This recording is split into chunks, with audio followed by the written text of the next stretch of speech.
Well, I got the Chig here. Well, he does some great coin and relic, and he does caves. Caves I wouldn't even go in. So I want you to check that. I don't believe I've seen you. We're gonna sit around and tell jokes all day. That's what we're gonna do.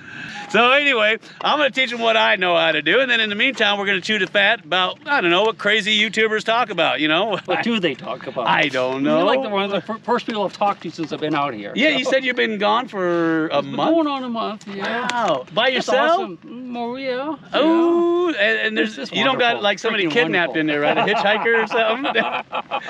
I told you, don't say nothing, boy. I just dropped in pants. All right. So let's get to it, so we can actually dig a target or something. Yeah, together. target digging. I have my little plastic thing. Well, I got other spoons if you want them. Ooh, we got a nice one. Yeah, see the little riffles in there? Yeah. I can use it as gold pan if I want to. I'll get you a better one. I don't like that one. I don't like it either. But So, it's the only one I could find when I left. Yeah. All right, well, I'll take care of them. I always take care of them. So anyway, we're going to go out with a Chig. Out here in the desert, you get Oompa Oompas that bite you. I'll tell you what those are later. I don't know if I want to. I'm going commando right now. I don't want to know what those are. What? I've been out here a month. I really haven't done my laundry. I only wash my shirt every once in a while. So that's what that was. I came out here with one short sleeve shirt. What? I have like a dozen long sleeves because, you know, it's cold back home. Right. I get out here, it's like roasting every day. Oh, no. One shirt. I've been washing it, though. Yeah. Well, yeah, I got close to it. Washed it last night, and I took a bath last night in the desert. Really? Just for you guys. Wow. Like a military bath, you know, where I use my gold pan. Right. New water. Oh, yeah, I remember doing those back in the day. Yeah. And then do a dry shave, too. Ooh, I hated that. Remember that? Time to dry shave. Colonel's coming around. Crotch when you did that. Huh? What is that? This guy ain't right. No, He's not right. And you had mentioned that, you know, when they get out here looking for gold, that the guys get really impatient. They just want to find the gold. Yep, all the time. Now, we don't have that problem, do we? No. we have the opposite version of that. We're basically, like 2 hours. If we find any gold at all, we'll be lucky. So because we'll be talking all day. Oh crap, the sun's going Sorry, down. Man, I had to do that. Everybody's at home. Well, they've been talking for an hour and they still haven't fired up those detectors yet. Oh, I forgot we had detectors. I thought you just want to sit out here and talk about bushes all day. That's a huge monker. May I? Yeah, please, please. Wow. Is it cold? Yeah, I can feel the density of it. Feel the density. Yeah. Look at that monker. Look at that. Dude, now that's a ripper. Yeah, ripper. Don't swallow it. We'll have to God. do the nugget challenge. Have you ever done a nugget challenge? You swallow the gold and pan it out. Dude, look at that. It's covered. Look at that monker. If that don't get your blood pumping, nothing will. Holy cow. What's a monker? A monker is a very large chunk of gold. A friend of mine, an old prospector friend, told me about that. He says, oh, that's a monker right there. Take two. So, yeah, years ago, me and Slim. Hey. Yes, sir. That pea shooter you have on the side there, is that how you dig your holes? Huh? Is that how you dig the holes with your pea shooter? You just like shoot the ground? Like that? Yeah. Then I put a hole in the ground. I think I heard my wife said I have to come home. Time to go. What kind of man are you with out there? He's not too swift, that boy. I fell off the smart wagon. Jake, on these monsters, I don't know if you've ever used a monster before. If you want me to teach you anything about this, I can. I'm learning stuff about it all the time, so I'm not the expert. But one of my viewers out there, thank you very much for that. They said, Jeff, you know this thing has a fast track on it, and I didn't know that. For ground balancing, they said you push and you hold this button until he flashes, and then you just pump the coil. And that's fast track. I've never used that before. Thank you out there for suggesting that. But these machines are fantastic. Well, I'm gonna I can probably teach you a trick or two about that machine. This one? Yes, oh, do tell. He wants to teach me something about it, and I want you to listen up to any time somebody has advice for you, because you can't know everything. It's impossible. And maybe they just have that one piece of info you need to find a Motherlode. All right, what is it? This comes courtesy of Bill Southern. Now, in case you don't know, Bill Southern, he's a good old boy. And Bill, if you're out there, big cowboy yeehaw and shout out to you. But what did he teach you? Well, let me ask you this. How do you ground balance that thing? Well, if I can straighten the coil without stepping on it, I usually I'll pump it in a circle to get a taste of all the ground, and it has an automatic chip supposedly inside that balances for me, and that's how I do it, just like that. Well, because I ain't going to teach you nothing then, because you already know it. Ah! That's a monker too? Well, it's a baby monker. Come on, that's more than a baby monker. That's a real monker.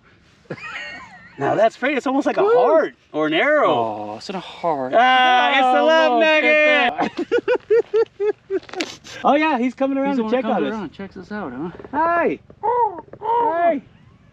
Yeah, sometimes he told me his breakfast was a can of tuna. Help this man out, send him some food. The man's living out of his truck. Help a brother out. I wanted to thank you for inviting me out here. Of course. And it was a great time. Oh, it was an honor having you. I learned so much about geology. Good. Found some gold. Yeah!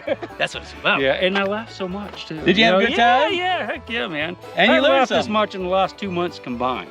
Wow. I mean, my stomach hurts. Who you been hanging with? Huh? Myself. Oh, he's got a man to talk to. Or a hand puppet sock or something. I don't know. Come on, man. Oh, okay. I got you. Over there, give him a sub. Well, he's hilarious, and you learn so much. I mean, you teach people about geology and the rocks and things that are going on out right there that I didn't know anything about. Wow.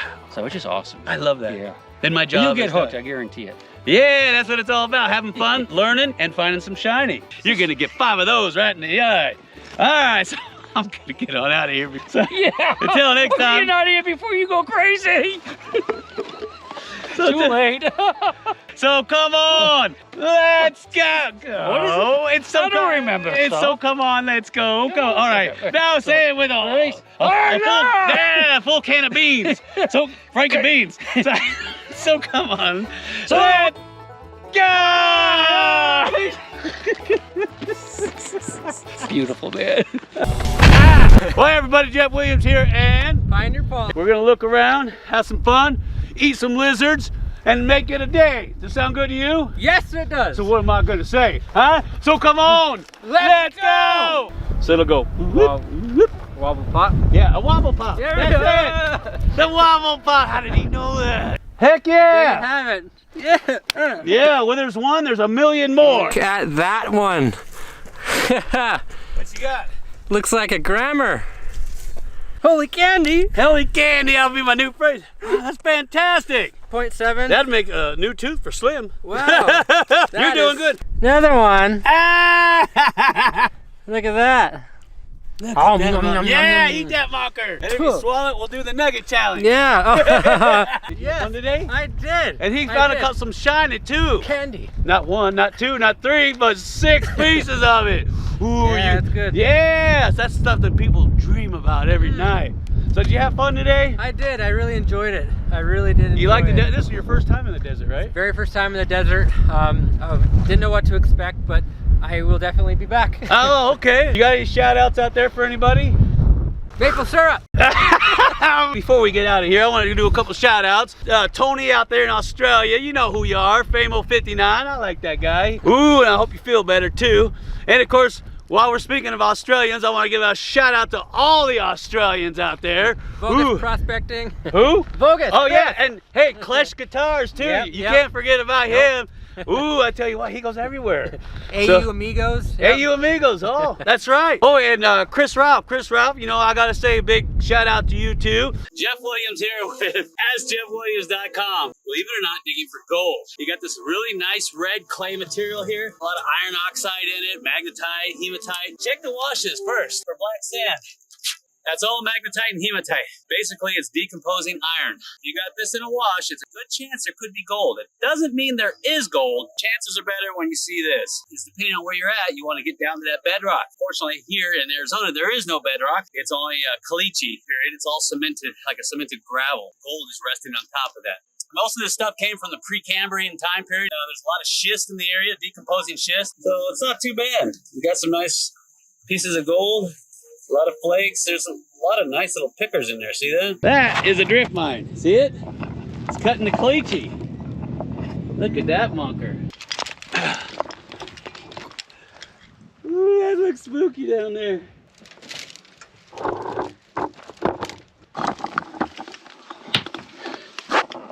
Well, there's the bottom. Look how loose that is. Yeah.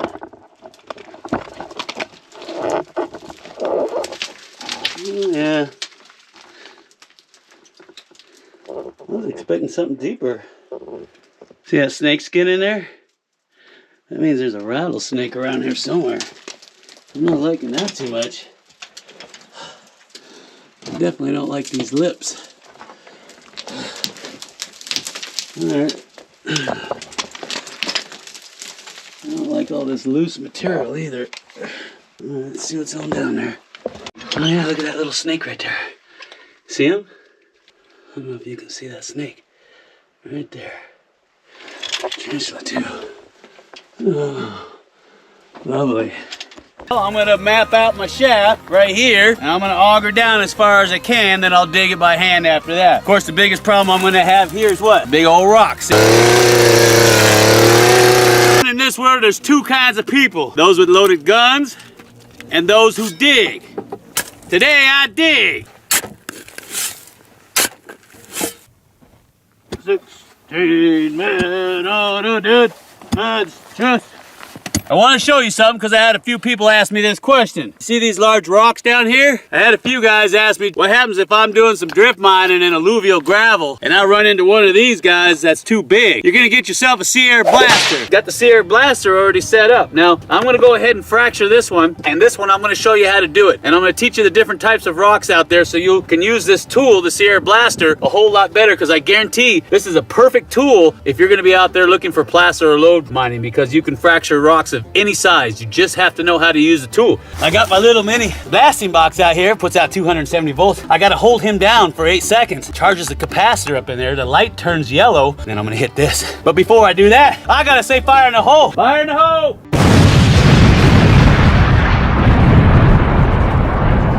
I want you to get a good look at this. Here's our first shot, and it fractured this limestone out. Limestone is a really soft rock. If you look up Mohs hardness scale, you'll see that this is a 3.5 to a 4.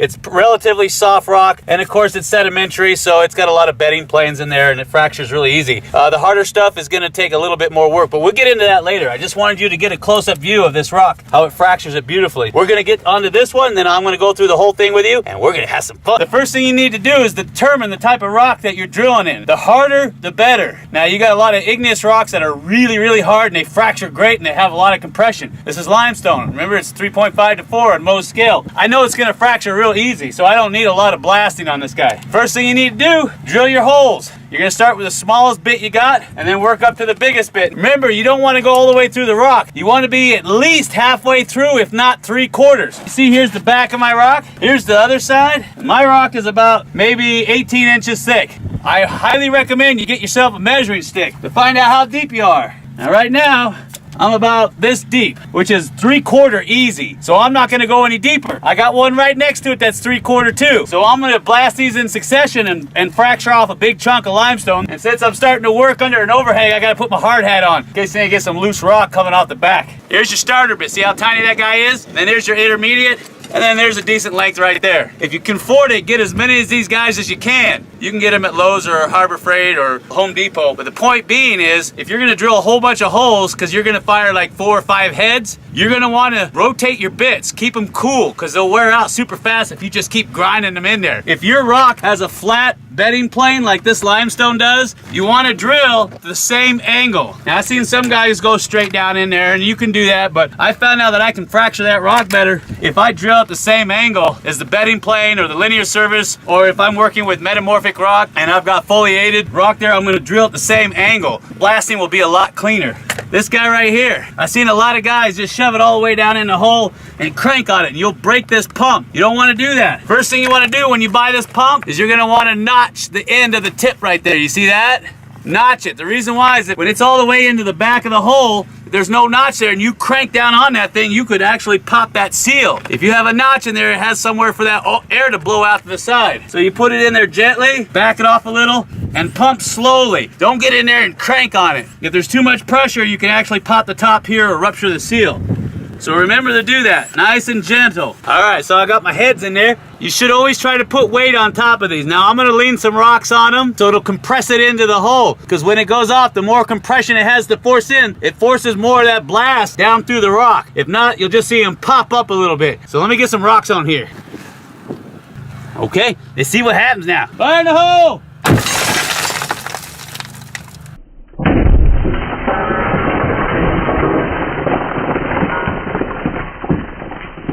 Let's take a look at that. Now see that? I know you're thinking it didn't go off. There's my borehole right there. But if you look in the back of it, see where it ruptured? Yeah, that one went off good.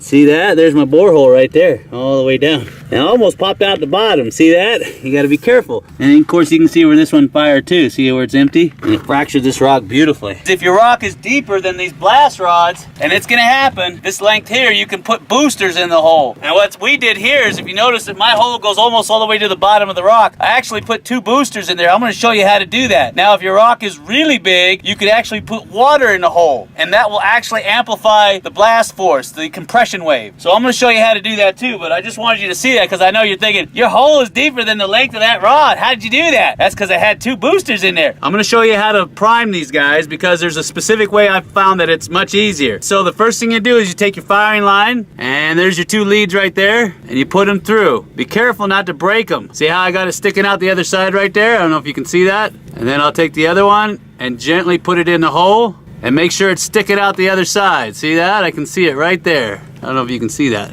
Then, take your firing head, put it into the top, right through here, see that?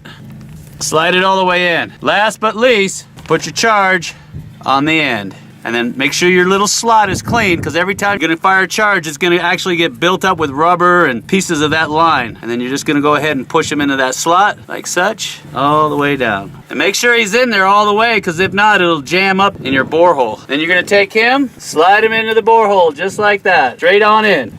All the way to the bottom. It's very important that this guy goes to the bottom of the hole. If you got any air down here at the bottom, the charge is gonna rush out the bottom and it's not gonna do anything. So you gotta make sure it's all the way down in there. Now, don't put your hands on top like this. Hold it from the side and push down. In case it goes off, you don't want it to pop up. And then of course you're gonna put a big rock on top. But that's very important that there's no air down at the bottom of this drill hole, because all the explosive force, the pressure wave will go out through there and you won't get nothing. So we're gonna shoot this rock and get out of the way because it's too big. I can't lift it. Fire in the hole.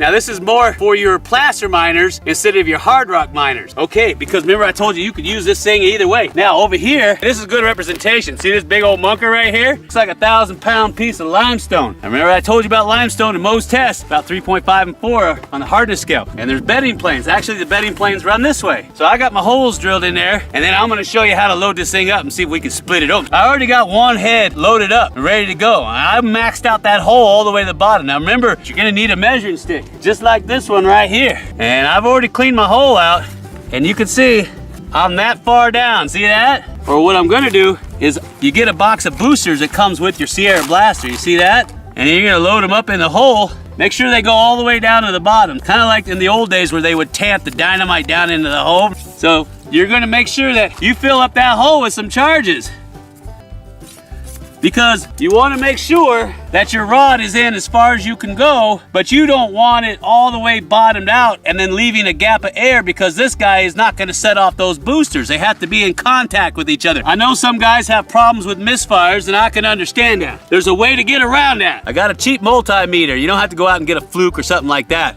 You just get yourself an inexpensive one that can do a continuity test. If you guys know how to do that, you should if you're playing with this. All right, so you're going to put it on continuity test. Hear that? I know that I'm making connection. Now what you're doing is you're checking the bridge wire in here. There's a little tiny bridge wire inside of this primary charge, and you want to make sure that it's intact and hasn't ruptured.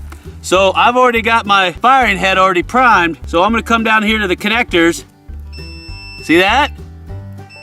Now I know my bridge wire and my connection is good. Of course you could take it all the way out to the firing line, but if I got it good here, I'm not touching the wires now. I want you to see that. I'm touching right here at the bottom of the metal itself. See that?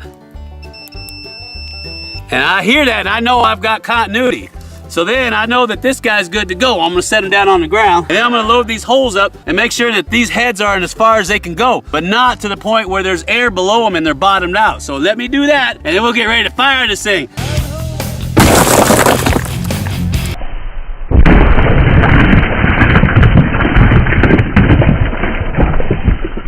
Gotta make sure these guys are level, because everything's gonna be built off of this. It's gonna be our end bearing plate right here. Everything here is gonna be sitting on top of that. And then eventually when you go down another 100 feet, you put another one in. All right, let me hurry.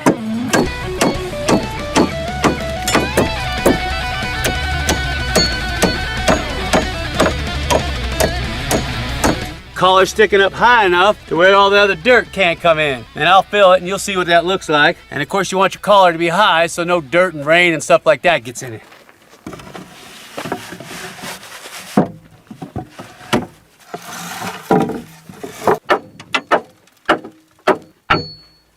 All I gotta do now is run a nail or two in here if I want to. I'm sure once I backfill all this, it ain't going nowhere. We got our lagging backfilled, see that? Isn't that nice? And we're down, what, maybe about 4.5 feet down.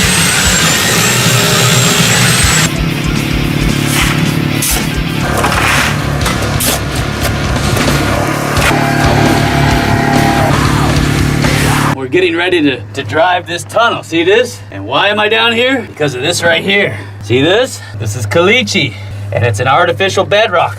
And right over here, I don't know if you can see it, see these gravel zones? They're rested on top. And right here, I've got traces of gold right in this zone. I'm working this face right here. It don't look like much, but I'm gonna start driving a drift, and I'm gonna drift along this bedrock and get the gold out because there's nice color in there. There's not a lot, but there's a little bit on top of this caliche. And then in the process, I'm gonna show you something most people don't talk about, and that's how to properly shore up your drifts. We're gonna be lagging a set together today. The spread should not be more than 5 feet. When you're working in really soft ground like clays and muds and sands and things like that, you might wanna just make each set about 2.5 feet because it'll increase the strength of this lagging. You gotta make sure that you carve out enough room for the new set and the lagging that goes with it to fit. Nothing smaller than a 4x6 down in these drifts. 6x6 is great, 8x8's even better, but that's usually getting up into your hard rock stuff. So you're gonna use some lashing to hold these new columns to the last set, and that way they don't flop forward and back.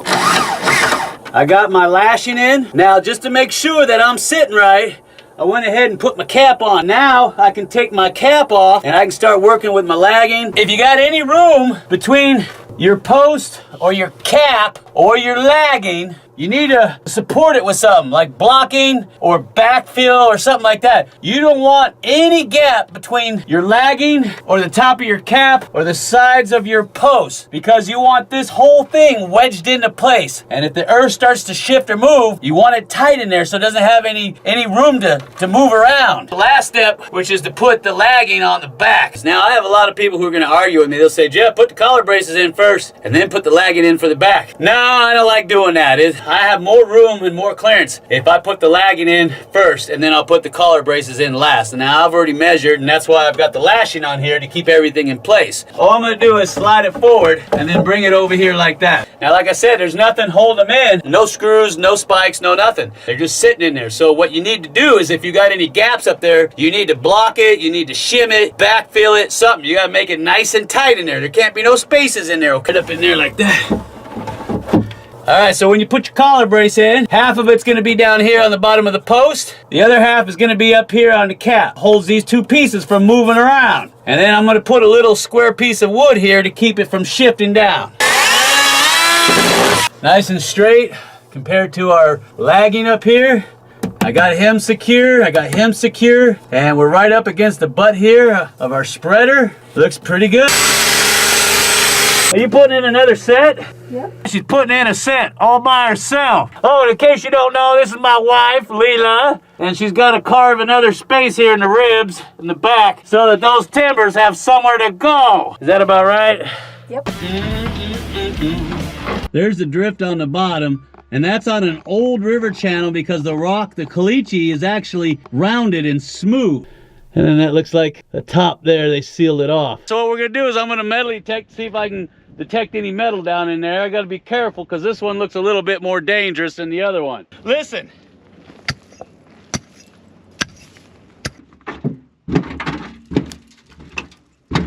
Did I tell you mine would make a crazy man out of you? We're gonna widen this up just a little bit, frame it up, and then use this as our haulage shaft. Open this up, and then we can bring in all of our muck or our gold coming through there and then just hoist it up. And of course, we'll open this up because I know there's a ton of gold in here. Some of the biggest nuggets we've ever found have come from that particular level on top of the cemented caliche beds. Gold like we've never seen before. Some of them 3-ounce nuggets. Just amazing. That's at least a 2-ouncer. That's what it's all about right there. Isn't that the nicest piece of gold you ever saw? Look at that, not bad for one day, huh? That's what it's all about right there. There it is. piece by piece.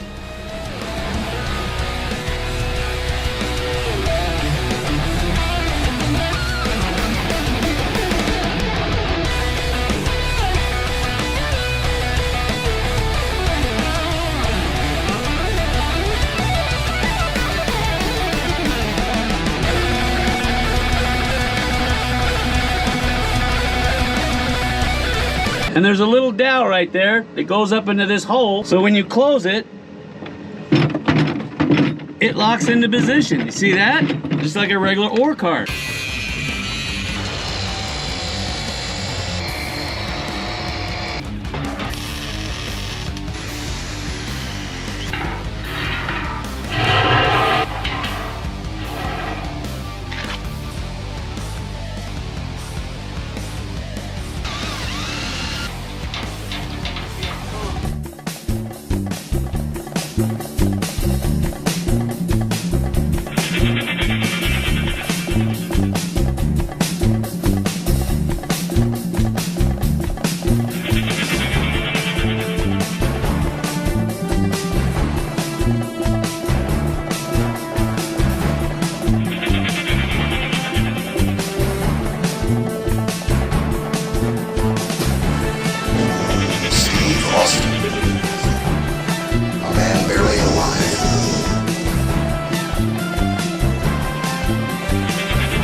Skip buckets require a sump to dump into, and that's where we got a big surprise. We decided to find out what was underneath the caliche bed. It's about 5 feet thick. That's what it looks like. Hard as a rock. Not only that, but we needed a place for our shaft sinking bucket to go, a sump if you will. So we have somewhere to dump all of our muck or all of our ore. The problem we encountered with drilling this caliche bed is that there are seams of red clay that are anywhere from 4 feet down to 2.5 feet down. Very inconsistent, making drilling really difficult.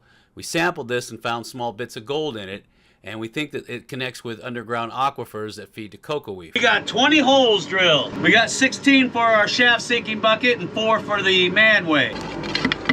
Now that's a mess. See where we've chipped some out in the corners here? And we removed from here over to here this much. And it's still cracking a little bit. In mining, it's always so much easier to use gravity. So you always have your skip sit lower than your ore cars or whatever it is you're using to haul your material out of your haulage drift so you can dump down. That way we can just wheel our ore car over and dump directly into it. It'll sit all the way at the bottom. Well, the problem with that is when we were digging down, something decided to come up and say hello.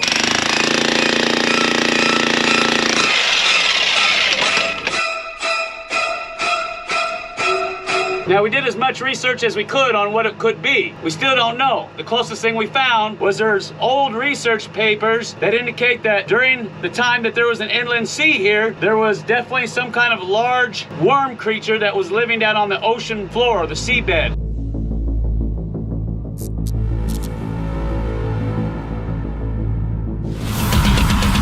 Yeah, look at all that beautiful red clay, huh? Is that getting you excited?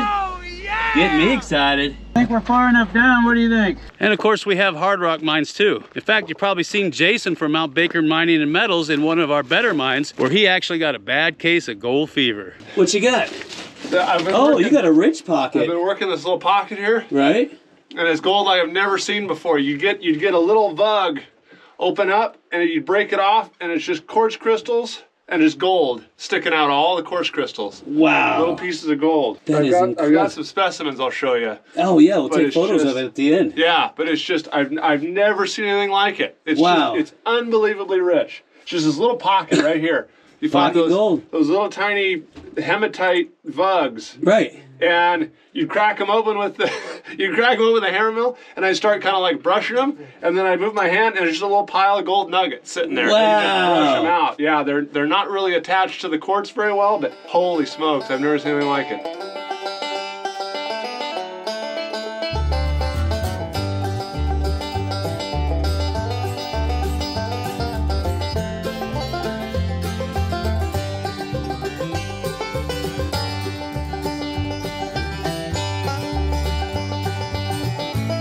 Now we're currently in the process of getting these mines safe enough so we can get our patrons down there so that they can have the experience of what it's like to get the gold out for themselves. And of course, all the gold they can mine out, they get to keep. And if that weren't enough, our premium patrons get to come out on our 3-day gold mining tours where they get to metal detect or dry wash and keep all the gold they find. We also give away brand new MineLab Gold Monster 1000 metal detectors every month. And now's the perfect time to sign up because we're gonna be starting tours up here in about a month or so. Now, if you wanna get involved with any of this, all you gotta do is look for the little icon at the end of the video that looks something like that. Click on it, make a $10 pledge, and you're in like Flint. And I'll see you on the next video.